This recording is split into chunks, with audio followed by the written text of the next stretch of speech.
Conscious.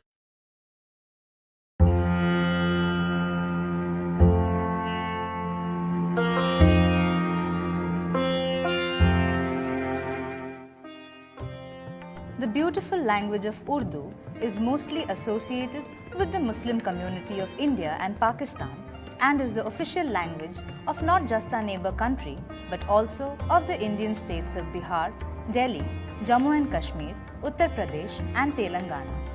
Thanks to poets and lyricists of Bollywood, most Indians are acquainted with the language, but not many know about the interesting story of its origin. The word Urdu comes from the Turkish word ordu, which means army. The language developed during the early Muslim invasions starting from the 12th century due to the intermingling of the occupying armies and the local people. Urdu developed from an ancient dialect called Khari Boli, and most of its words are derived from Sanskrit and Prakrit. It has terms borrowed from Turkish, Arabic and Persian as well. It is very similar to Hindi but is written in the Persian script. It was, in fact, referred to as Hindi between the 13th and 18th centuries. The British patronized Urdu, replacing the official Mughal language of Persian.